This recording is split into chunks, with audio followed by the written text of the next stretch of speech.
Hi everyone, नमस्ते, हरे कृष्णा। तो कैसे हैं आप सब लोग। तो आज का मेरा टॉपिक है एनर्जी एक्सचेंज। तो इससे पहले मैं आपको कुछ बता देना चाहती हूँ कि अगर आपसे कोई काम फ्री में कराता है या फिर आप किसी का काम फ्री में करते हैं तो ये वीडियो देखने के बाद ऐसा आप कुछ भी नहीं करेंगे। तो चलिए मैं वीडियो शुरू करती हूँ। तो सबसे पहले हम मीनिंग जानते हैं एनर्जी एक्सचेंज। एनर्जी के बारे में बता दिया है, वीडियो नहीं देखा डिस्क्रिप्शन में मिल जाएगा, देख लीजिएगा। लेकिन मैं एक बार आपको छोटा सा बता देती हूँ।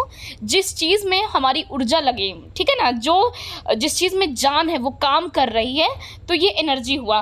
फिर एक्सचेंज का मतलब क्या हुआ, चीज़ों को आदान प्रदान करना। मतलब आपने मुझे कुछ दिया, मैंने आपको कुछ दिया, यहीं से कर्मा ख़त्म, ठीक है। तो इसको बोलते हैं एक्सचेंज।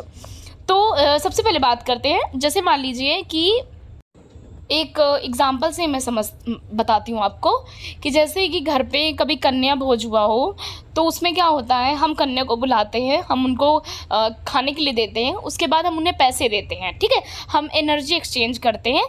और एक तो ये प्रोस्पेक्ट हो गया नंबर 2।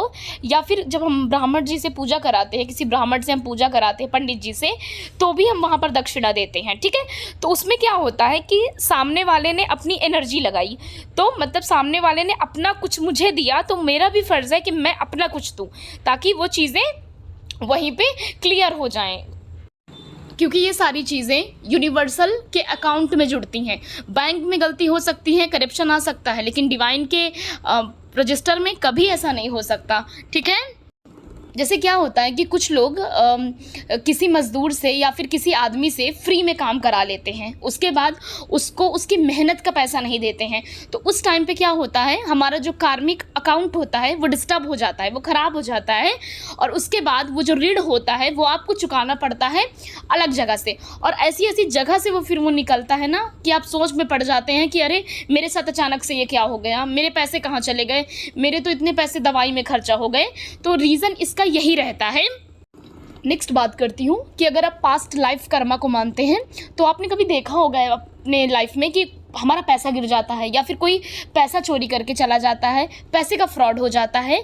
तो ये सब चीज़ें क्यों होती हैं, अगर हम स्पिरिचुअलिटी के तौर पर इसको देखें तो हमारा उसके साथ कोई ना कोई हिसाब रहता है। दैट इज़ वाई ये हमारा जो गेम होता है ये चलता है, जो एनर्जी एक्सचेंजमेंट वाला है, क्योंकि हमने कभी ना कभी सामने वाले से वो एनर्जी एक्सचेंज नहीं किया होता, तो वो इस जन्म में अपनी वो चीज़ें वापस ले जाता है। क्योंकि मैंने क्या बताया, जो यूनिवर्स का कार्मिक अकाउंट होता है वो अपने आप से वो डील कर लेता है, चाहे इस जन्म में, चाहे साल, चाहे 2 साल, चाहे जितने साल, ठीक है।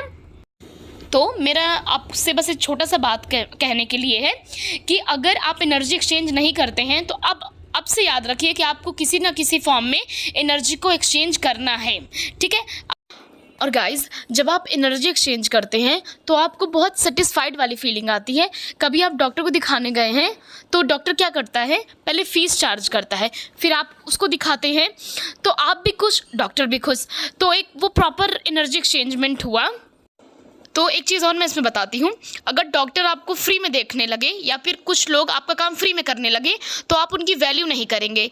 तो एनर्जी एक्सचेंजमेंट ये भी सिखाता है कि आप की वैल्यू होती है उस जगह पे, क्योंकि फ्री में चीज़ तो अगर कोई चीज़ फ्री में होने लगे तो उसकी कभी कोई वैल्यू नहीं रहती है। फ्री में सबको चाहिए लेकिन वैल्यू किसी को नहीं करना। मैं उम्मीद करती हूँ कि आप मेरी बातों से रेजोनेट कर रहे होंगे। तो जो ये एक्सचेंजमेंट होता है ये हमारी फीलिंग्स पे भी रेजोनेट करता है, मतलब ये फीलिंग पे भी एक्सचेंज होता है। अगर आप किसी के साथ कोई भी रिश्ते में हैं, आप मैरिज के रिलेशन में हैं, फ्रेंडशिप में हैं, आप किसी भी रिश्ते में हैं और वहाँ पर आप प्रॉपर्ली एनर्जी एक्सचेंज नहीं कर रहे हैं, सिर्फ लिए ही जा रहे हैं, तो भी ये कोई एनर्जी एक्सचेंजमेंट नहीं हुआ। या फिर आप गिवर की एनर्जी में हैं, मतलब आप चीज़ों को सिर्फ दिए जा रहे हैं, तो भी ये कोई इक्वल गिव एंड टेक नहीं हुआ। तो एनर्जी का मतलब होता है, एनर्जी एक्सचेंज का मतलब equal and give and take, समझ रहे हैं ना। आप मुझे दीजिए, मैं आपको देती हूँ, और एक ये बैलेंसिंग को दिखाता है। इसीलिए रिलेशंस जो होते हैं वो बैलेंस में किए जाते हैं। तो ये तो मैंने बताया कि आपको एनर्जी एक्सचेंज करना है। अब मैं आपको बताती हूँ कि अगर आप किसी का काम फ्री में करते हैं, आप करते हैं, ठीक है। इससे पहले मैंने बताया कि कोई आपसे कराता है, अब मैं बताती हूँ कोई करता है तो क्या होता है। तो एक स्टोरी से बताती हूँ कि एक ऋषि मुनि थे। तो वो एक कुटिया में रहते थे। तो वहाँ पर बिच्छू लोगों की उन्होंने बहुत सेवा की थी बिच्छुओं की। लेकिन जब सेवा कर लिया और कुछ साल के बाद देखा तो बिच्छुओं का वही आक्रमण स्वभाव निकला।